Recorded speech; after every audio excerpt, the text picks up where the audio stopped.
Bonjour, Jean-Noël Nilorac, bienvenue sur ma chaîne. Aujourd'hui, je vous parle rapidement du M11 monochrome qui vient juste de sortir il y a à peine une heure. Allez, à tout de suite.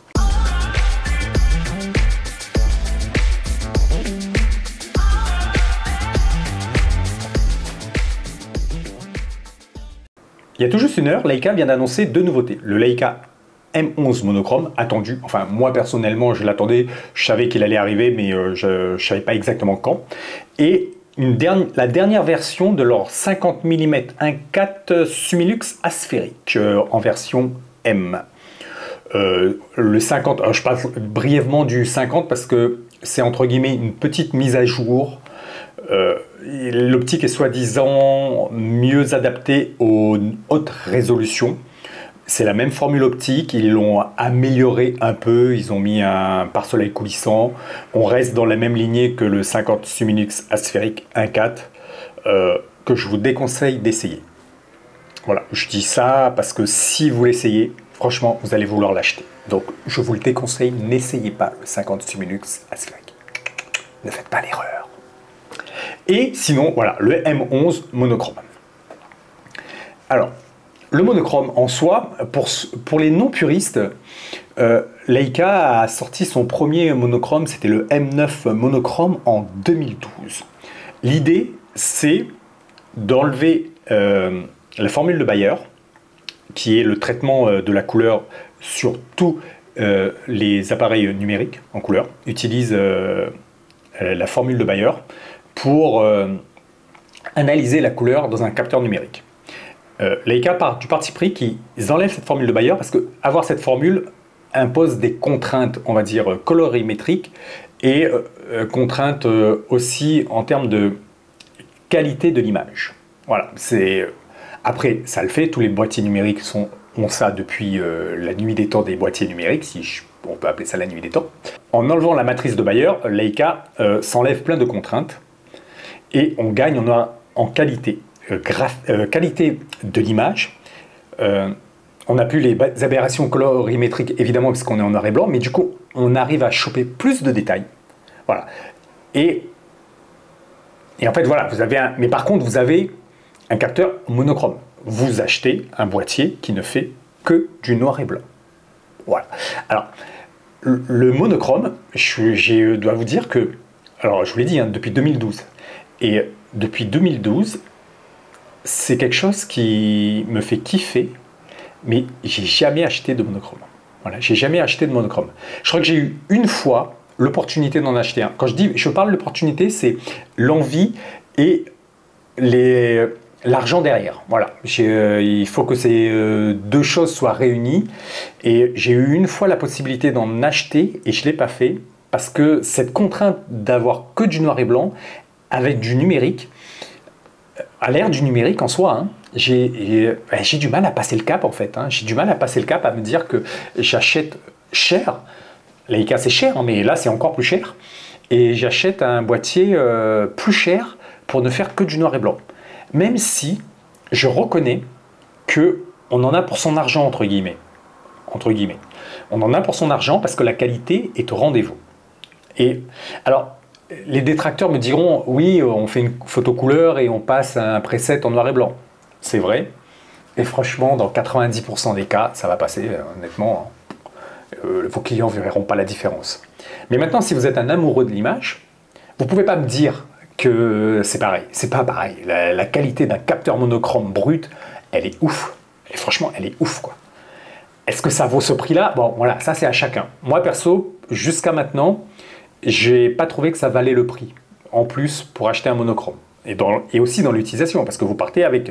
C'est kiffant en fait. L'idée, elle est kiffante de partir avec un boîtier qui fait que du noir et blanc. C'est vrai. Voilà. Personnellement, j'ai pas encore passé le cap. Et je sais pas si un jour je passerai peut-être avec ce M11 monochrome, je sais pas, ou un Q2 monochrome peut-être, plus. Non, même pas plus en fait. Mais voilà, ce que je pense du monochrome. Alors juste pour les caractéristiques techniques de ce nouveau M11, on reprend le même capteur du M11, on enlève la matrice de Bayer et on gagne un capteur monochrome. Alors, on a toujours ces 3 résolutions. Là où c'est intéressant, c'est qu'ils ont augmenté la capacité de stockage interne. Sur le M11, on était sur 64 Go. Et sur le monochrome, on est sur 256. Et ça, franchement, je trouve ça top. C'est vraiment le truc que Leica apporte. Et je suis étonné que, par exemple, une marque comme qui est très à la pointe techniquement, qui est Sony, par exemple, ne le fasse pas. Ouais, je suis assez étonné qu'une marque conservatrice, en même temps, inventrice, mais conservatrice dans sa démarche, Leica, soit passée à ce stockage interne et qui passe à 256, ben franchement, moi, je trouve ça top. Sinon, après, c'est un M11 avec un look d'un M10P. Pour ceux, bon, là, je parle pour les connaisseurs. Leica sort ses boîtiers, maintenant, c'est devenu comme ça. Ils en sortent plein. Ils font des déclinaisons de leur boîtier. On va dire qu'on peut supposer qu'on aura, et je suis étonné d'ailleurs qu'on n'ait pas eu le M11P avant le M11 monochrome. Vous avez le M11, on va prendre la gamme actuelle. Vous avez le M11. Après, Leica le décline en P. Il s'appellerait le M11P. C'est-à-dire, qu'est-ce qu'ils font sur le M11P? Ben, ils font ce qu'ils ont mis sur le monochrome. D'ailleurs, ils mettent un verre saphir à l'intérieur. Ils augmentent la qualité du buffer. On enlève le logo rouge et on met juste... on se retrouve avec un boîtier sobre et avec une gravure Leica sur le dos du boîtier. Et ça fait un M11P. Voilà, qu'on payera plus cher. Après, vous avez ce qui est sorti aujourd'hui, le M11 monochrome. Donc ça nous fait déjà 3 déclinaisons d'un même boîtier, entre guillemets d'un même boîtier, entre guillemets. Et la déclinaison ultime pour moi, c'est le M11D. Ce sera, j'espère qu'ils le sortiront. Vous prenez le M11P, suivez bien. Vous prenez le M11P et vous lui enlevez l'écran à l'arrière. Voilà. Et ça, on a le M11D. Là, je parle des boîtiers qui arriveront. Hein. Vous faites la même chose sur le M10. Ce que je viens d'expliquer existe déjà sur le M10. Moi, ça me ferait kiffer, par contre, un M11D, c'est-à-dire sans écran à l'arrière, en monochrome. Tant qu'à faire, les gars. Allez-y jusqu'au bout. Foncez. Mettez-nous un M11D monochrome. Mais en même temps, je ne sais pas si je l'achèterai. Non, mais c'est toujours ce truc du monochrome. Franchement, je ne sais pas s'il l'achèterait. Autant le M10D actuel, je l'achète sans problème. Enfin, si j'ai les sous. Mais si j'ai les sous, je l'achète, mais sans problème. C'est un boîtier qui me fait kiffer. Le monochrome, j'ai un problème, quoi. J'ai un problème avec ça. Et vraiment, hein, je vous le dis, hein, la qualité est au rendez-vous. Hein. J'ai déjà eu l'occasion de voir des fichiers d'un monochrome. Waouh! Si vous êtes noir et blanc, le monochrome, la qualité des images, c'est ouf, quoi. Franchement, c'est ouf. Et petite chose sur le monochrome. Alors, vous avez bien compris, je ne suis pas acheteur d'un M monochrome ou Q2 monochrome. Pour l'instant, je n'ai pas encore craqué. Mais ça fait quand même quelques années. Mais je ne dis pas non, hein. Franchement, je ne dis pas non. Hein. L'idée me fait kiffer. Mais je trouve que les boîtiers monochromes gardent plus de valeur qu'un boîtier normal. Prenez le M9 monochrome. Franchement, si vous achetez le M9 monochrome aujourd'hui, déjà, par rapport à son ancienneté, vous allez le payer cher. Et je trouve qu'en termes de qualité d'image, ben, il se défend plus que le M9 couleur. Le M9 couleur, enfin c'est le problème de la couleur. Je trouve que, et c'est pas pour rien qu'on dit que le noir et blanc, c'est quelque chose d'intemporel. Voilà, il y a ce sentiment, même si les gens ne connaissent rien à la photo, il va y avoir un côté intemporel avec le noir et blanc. La couleur, vous datez votre photo dans le temps. Et que ce soit en argentique ou en numérique, je trouve que c'est la même chose. C'est un avis personnel, vous pouvez ne pas le partager, mais je trouve que la couleur date les photos dans le temps et qu'elles sont en numérique. Vous prenez un M9 numérique avec son capteur, ça le date dans le temps en termes de rendu. Vous prenez ce même M9 en boîtier monochrome, vous avez le côté intemporel. Et le M9 monochrome, aujourd'hui, en 2023, c'est toujours une tuerie. Les fichiers sont toujours aussi superbes. À choisir, si vous devez investir, peut-être, acheter un M9 monochrome hein, à l'heure actuelle. Vous aurez des super fichiers. Et évidemment, j'imagine... Alors moi, je ne fais pas partie des... Un Leica, je ne fais pas partie de vos influenceurs. Hein. Donc on ne m'a pas envoyé de M11 monochrome, je l'attends toujours, le facteur. Je me dis que bon, ça fait qu'un jour, il va peut-être arriver. Non mais je déconne, je vais pas partir. Bref, je reviens sur le monochrome. Ouais, du coup, le monochrome, je trouve que bah, si vous voulez garder un boîtier monochrome, vous le garderez plus longtemps qu'un boîtier couleur. Voilà. Si vous passez le cut de ce boîtier, que vous payez plus cher, parce que le prix là, il est annoncé à 9 400 €. 1000 € à peu près de plus que le M11 normal. Donc voilà, vous payez 1000 € de plus pour avoir un boîtier qui ne fait que du noir et blanc. Mais en fait, qui ne fait que du noir et blanc. Il fait du noir et blanc super bien, en fait. Super bien. Bon, et je vous passe la montée en ISO. Les boîtiers monochromes de chez Leica sont les boîtiers qui montent le plus en ISO. Voilà. Ben, c'est plus facile, vous avez enlevé la matrice de Bayer, donc vous avez moins de choses à traiter et vous avez une plus grande capacité en montée en ISO. C'est facile de le dire, mais voilà, c'est une marque qui l'a fait. C'est pas la seule marque. Hier aussi, enfin hier, ouais, je crois que c'est hier, alors je sais pas si ça a été annoncé aujourd'hui, moi j'ai vu l'info hier. Pentax, qui appartient à Ricoh maintenant, Ricoh Pentax. Pentax, oui, Pentax existe toujours, a sorti un boîtier monochrome. Ouais, numérique. Ouais, Pentax. Faites attention à vous, Leica. On arrive sur vos plates-bandes. Pentax arrive. Ok, alors j'ai juste vu l'info, je ne sais pas ce qu'il vaut ce boîtier. J'imagine qu'il est beaucoup moins cher, hein. Beaucoup moins cher que le M11 monochrome. Mais voilà, et je sais plus, j'arrête pas de faire des digressions là.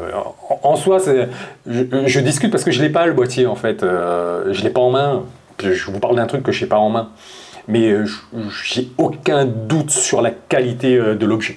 Voilà, c'est un super objet et j'ai aucun doute sur sa qualité. Voilà, ceux qui l'achèteront seront super contents et feront des superbes photos. Vraiment. Hein, alors, on est sur une... Je reviens sur... Ah, voilà, j'ai retrouvé. On était sur les ISO. Ils montent à 200 000 ISO. Alors, moi, ce que j'aimerais savoir, franchement, s'il y a des utilisateurs du... Alors, le M11 monochrome, à part les influenceurs, mais ils ne regardent pas mes vidéos. Quand vous en aurez, moi, je veux bien savoir si c'est monté en ISO de 200 000. Parce qu'on dit... 200 000, c'est pas les premiers à dire ça. Hein. Canon, Sony aussi nous font des choses. Oui, le boîtier est capable de monter à plus de 200 000. Ok. Moi, ce que je veux savoir, c'est jusqu'à quand le boîtier, la montée en ISO, reste clean. Parce que qui monte à 200 000, c'est une chose. Mais si c'est 200 000 et c'est de la bouillie, ça ne me sert à rien. Moi, ce que je voudrais savoir, jusqu'à quel ISO c'est clean. Clean, j'entends, hein, c'est pas, je ne demande pas une image clean à 100 ISO. D'accord ? On est bien d'accord, même si ce serait le top, quoi. Franchement, voilà. Mais jusqu'à combien d'ISO il est clean? Par exemple, est-ce qu'à 50 000, c'est clean? C'est exploitable. Je veux dire, exploitable professionnellement. Je pense que ça doit bien monter. Mais voilà, si je me pose une question, c'est est-ce qu'on nous dit, ouais, il monte à 200 000. Ok, pas de souci. Mais est-ce que 200 000, c'est exploitable? Je pense, quand je parle exploitable, c'est pas sauver une photo. Parce que souvent, en couleur, par exemple, quand on veut sauver une photo en basse lumière, pour sauver une photo en basse lumière qui est un peu cramée dans les couleurs, vous la passez en noir et blanc et ça passe. Parce que le noir et blanc accepte plus, évidemment. Mais est-ce que le 200 000, ça sauve ou c'est vraiment exploitable clean? C'est une question que je me pose, voilà, comme ça. Mais je sais que les M monochrome sont les meilleurs boîtiers en montée d'ISO de la gamme Leica. Voilà, c'était une petite vidéo rapide avec quelques digressions sur ma façon d'appréhender le monochrome dans la gamme Leica. J'ai pas le boîtier et je sais pas si un jour je l'aurai. Donc voilà, mais je pense que je voulais en parler parce qu'il sort aujourd'hui et il était très attendu. Bien sûr, alors vous verrez les fiches techniques, c'est pas très important en fait, hein, il a les nouveaux capteurs. Moi je pense que ça préfigure aussi le prochain boîtier qu'on attend, c'est le Q3. Il aura lui aussi évidemment le capteur BSI. Et c'est les capteurs rétroéclairés, c'est les nouveaux capteurs maintenant que toutes les marques vont mettre dans leur boîtier. J'espère que le Q3 aura aussi la mémoire interne. Ce truc de la mémoire interne, je trouve ça super top, quoi. Franchement. Voilà. Allez, n'oubliez pas de lâcher un petit pouce si vous avez aimé ma petite vidéo, de vous abonner surtout, abonnez-vous, c'est important pour la chaîne. Et moi je vous souhaite une bonne journée, Prenez soin de vous, prenez soin de vos proches et je vous dis à la prochaine. Bye bye.